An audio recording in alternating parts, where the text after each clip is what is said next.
song is so beautiful and so passionate. I had to buy this song 3 times, not just for myself. I had to buy it for my mama. I had to buy it for my grandma. And I want to welcome the universe to this edition of High Level Radio. Your man Branded is in the house tonight. 2 hours, not just celebrating music and everything that is, everything according to good foundations laid by musicians.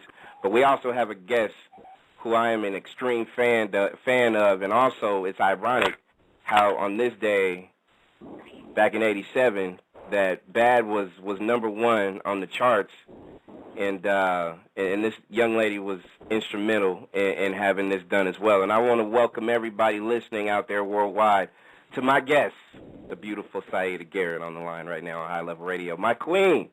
Wow, Salute. I don't know if I can live up to that introduction. Jeez. I'm going to have to work on myself.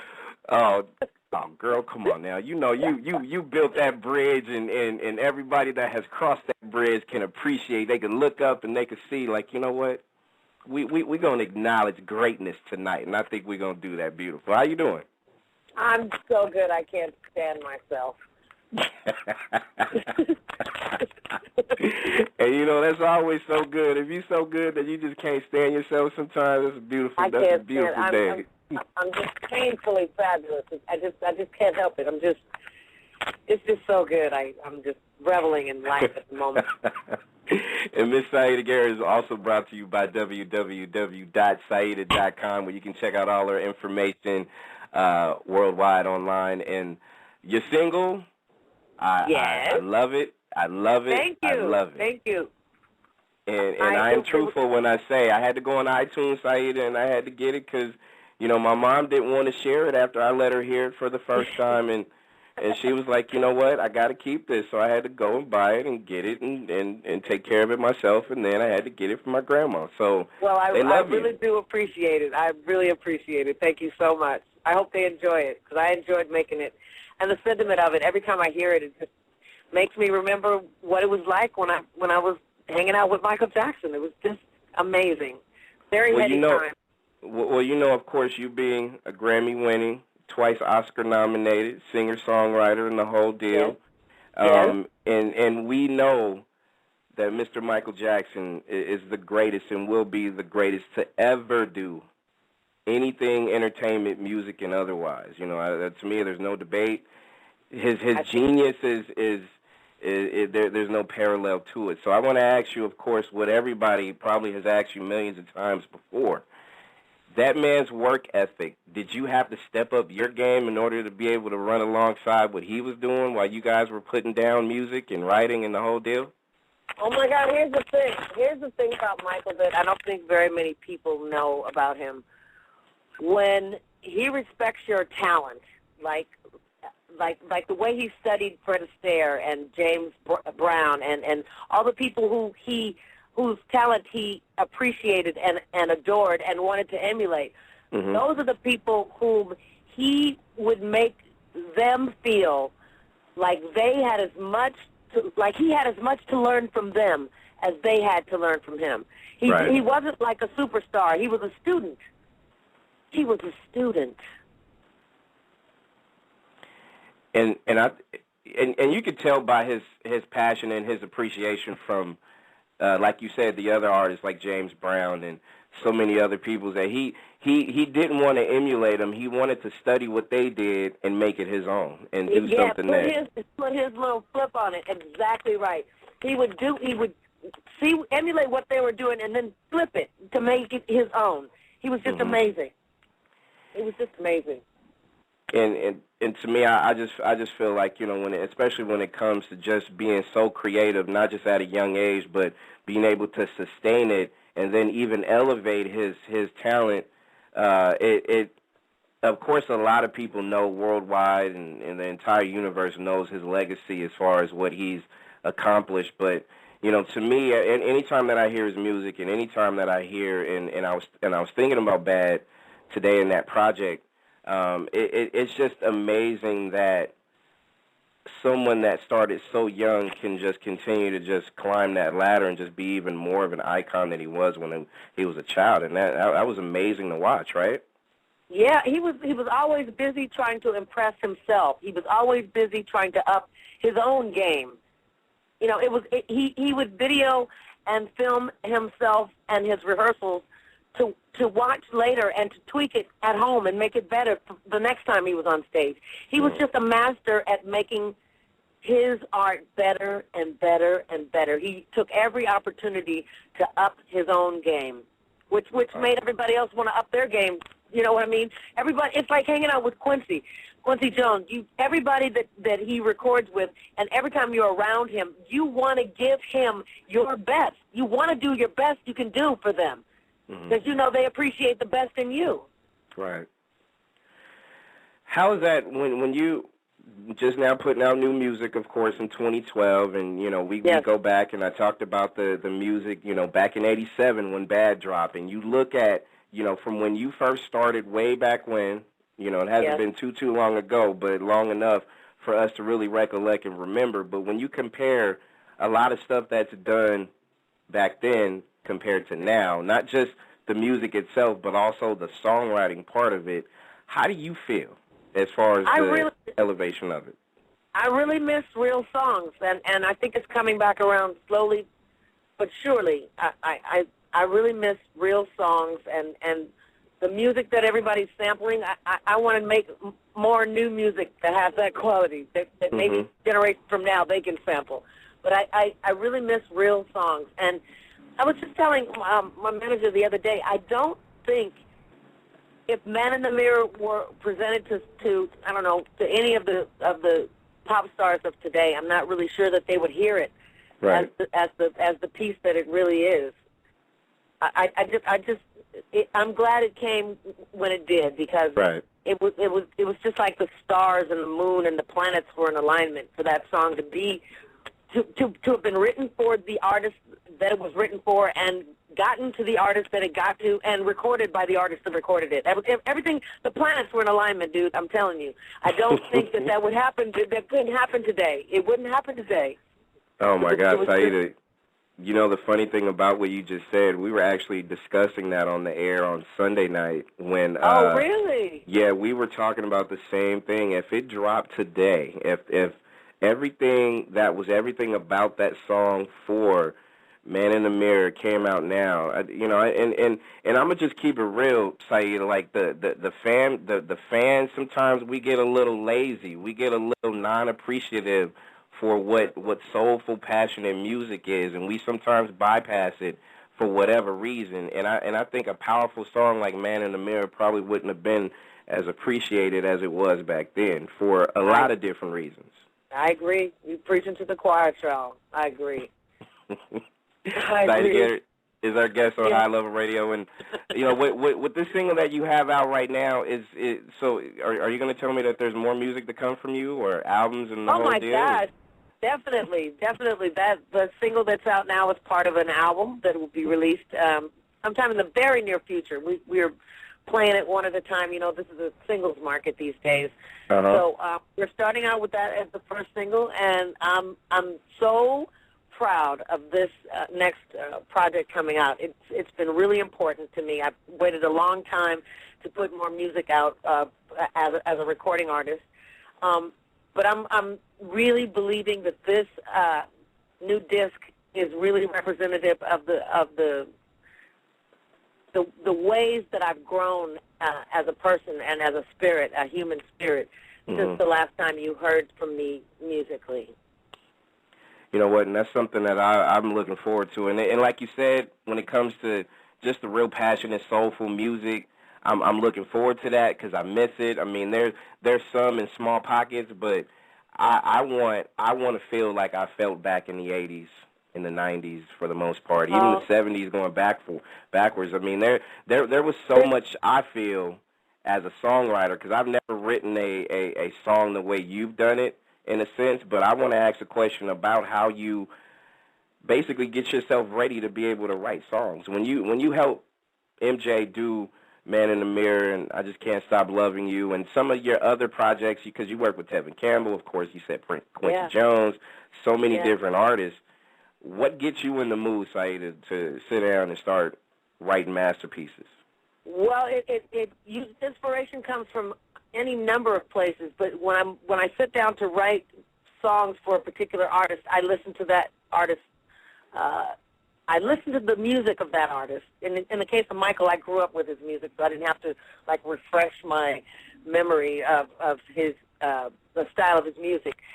But I listen to that artist, and I think about what it is I would like for them to say to the world, to their audience. What it is that I believe this artist could really get across to his or her fans and the people that listen to the things that they say. I want them to say something that means something to them and to other people. And sometimes recording artists don't have the means to do that. So that's where songwriters come in. Now, do you have a timeline you put for yourself when you do start these projects for certain artists? Do you give yourself, okay, let me try to complete a song within a certain time frame? Do you do that when you actually start these projects? Sometimes, like in the case of writing for film and television, you have a very exact time frame, and you have a very exact, not script, but there are certain things that have to be said and certain ideas that have to be conveyed in the music itself. And sometimes the music has to play like the third actor in the scene because the music is saying something, like in the case of Jennifer Hudson's character in Dreamgirls to Jamie Foxx. She really wanted to tell him that, you know, she loves him and he's the perfect guy for her, and you're the one, and you make me feel like X, Y, Z. And she couldn't just say that to him to his face, so she had to say it in a song. So the song had to convey her emotions and her feelings. And sometimes when you're writing for film and TV, you're under a very strict time restraint. But normally when you're writing for artists, it's more fluid than that. It's a little more loose as far as the time structure and the things you have to get finished. Mm-hmm. I mean, we kind of talked about the elephant in the room about, you know, music not being the way that it was as far as passionate and things like that. Do you feel that's the same with songwriting, too? Do you think it's a little bit more cliche-ish and it doesn't have a lot of soul like it used to have? Or is there still, like I said earlier, pockets of people that you can actually, step back and appreciate what they're doing right here, right now? Oh, my God, luckily for us all, there are still those kind of pockets of inspiration. I mean, and people that really appreciate their art. I mean, like true songwriters. Like, I mean, in my generation, it was George Michael and of course Michael Jackson, who was a very underestimated, underappreciated songwriter. Mm-hmm. But the songwriters of this generation, who I really feel like hit the mark, are like John Legend and John, and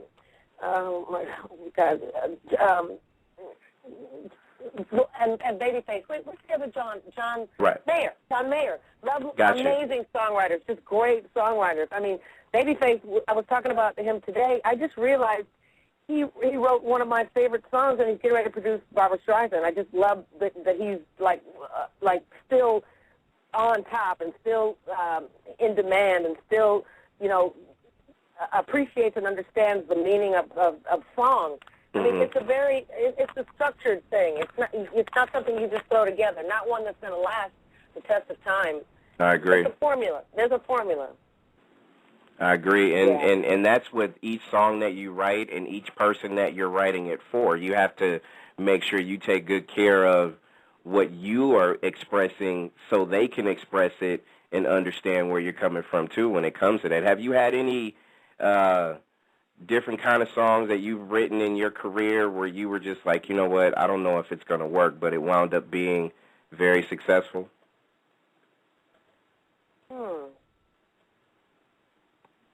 No, because I think every time I write a song for whatever it is, I think it's gonna work. I never say I don't know if it's gonna work. To me, it's always gonna work, and if it doesn't, that's not my problem. I love it. I gotta keep it present. So yeah. Yeah. I love, you know what I'm saying? I love you because, you know, you was like, hey, I'm hitting home runs on everything I write, so I don't know what you're talking about. In my mind. Sometimes the world agrees and sometimes they don't. You know, do what you got to do. I love it. Thank you. Let me ask you this question, Siedah. I don't want to keep you too long. I'm going to ask you a couple of quick ones. When it comes to, you remember how it was back in the day. It was real exciting to be a part of a record label. When you were signed to a label, and I'm pretty sure it still feels the same like that to some artists now, but back then it felt so special to be a part of a Motown machine or, Capitol Records or RCA or whatever label back in the day that really had a lot of influence on, different types of people. Radio was the same thing. When people heard their song for the first time, they would get out of the car, dance, scream, the whole deal. Well, yeah. My question is, it's not going to be the same, of course, how it used to be, but why do you think that people take for granted just the radio aspect of it and even being signed to a record label? Do you feel like some artists do take it for granted? Well, I think it was easier to take it for granted back in the day when it was very lucrative and when record companies would make that initial investment of time and grant you the element of teaching you your craft and teaching you the art of writing songs and teaching you how to perform and teaching you how to be interviewed and how to come across in the way that you would like for you to come across in public, and they just took a lot more time grooming their artists than they do now. Now record companies don't have the time or the energy or the inclination to even be bothered. You have to come to them fully packaged, fully ready, or then they're like next. They don't have the luxury of grooming artists the way they used to, and I think I for one didn't truly appreciate that when it was happening. Maybe right. That could have been a little bit before my time as well, because I was just in on the end of when music was really fun to make and fun to be involved in and fun to record and fun to, it used to be much more fun than it is now. Right. Do you think that I try to squeeze out every little inch of fun that I possibly can. Amen to that. I'm not mad at you. Do you think it's ever going to come back though? The how it meant to so many people back in the day, being on the label, being, their music being played, and just that fun aspect of what you said about making music and showing others your God-given talent. Do you think that's going to come back? Well, here's the thing, and I'm praying that it'll come back I know it'll come back very slowly, but I'm sure that it will, because we have lost all the we have lost every student of music. People aren't studying classical music anymore. They aren't studying orchestration. They aren't learning to play guitar. What they're doing now is programming their computers to make music. And it's really, for me, it's kind of stripped the entire soul out of the process of making music and learning your craft and studying your instrument and mastering the instrument and the music that you make with it. That's not even on anybody's mind anymore. There are no virtuosos. Nobody's studying classical violin or cello. You know what I mean? Right, I agree. I really miss that element of live music. Strings, wind instruments.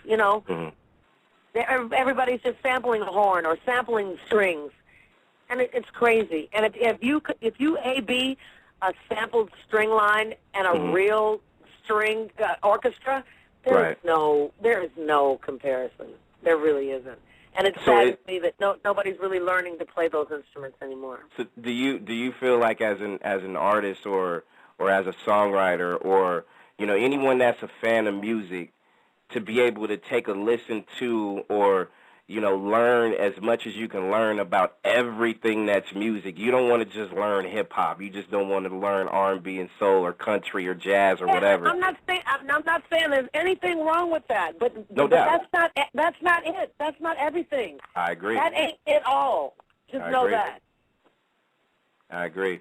And to me, I feel like it's like this too. I feel like what you just said was so perfect as far as what I feel like, fans of music should actually do, and not just fans, but also an inspiring artist to go back and check out history and learn as much as you can about everything music. Because if you do that, I think a lot of people could get more of an appreciation of where music comes from, because it's always been an inside-out type of gift from God. You know what I mean? It's always been like that, in my opinion. But what I've seen is more, a lot of it nowadays is more outside in. You know what I mean? I totally agree. I totally agree. You couldn't have said it better. I totally agree. So with your project that you got coming out, your single that you have out available on iTunes right now, that is an inside out type of thing, and I'm hoping that we can be able to get more people inspired by it. Not just me. There's hundreds of thousands and millions of people out here listening and love not just what Siedah Garrett has done throughout her career so far, but also what you're doing right now to be able to bring that passion back. And I couldn't have picked a better person to be inspired by, because I'm gonna keep it real. I've been a music hero of yours for many moons, and I'm glad to be able to sit here and just be able to, share some insights about someone that's done it for a long time. So we gotta do it again. When you got another single, and your video's hot too, so people can go on YouTube and check it out. It's from the upcoming CD entitled Look Inside, and I encourage you to keep listening and check it out. Looking as gorgeous as ever too, and just video, it just goes with it too. So I appreciate it. I appreciate it really much, and I really do. I really do. People can go check out Siedah Garrett. You can hit her up on Twitter because she's real active on that too. You can follow Siedah at Siedah Garrett, SIEDAH. Garrett, Garrett, and also you can hit up our website, www.siedah.com. And I thank you for blessing me so much for being able to hang out with me on High Level Radio. And please come back and hang out with me again. I love talking to you. Man. It's been wonderful chatting with you too. Hit me back. I appreciate it. I will do that. Stay blessed. I do. Peace. Yeah, I love you. Nexxlegacy.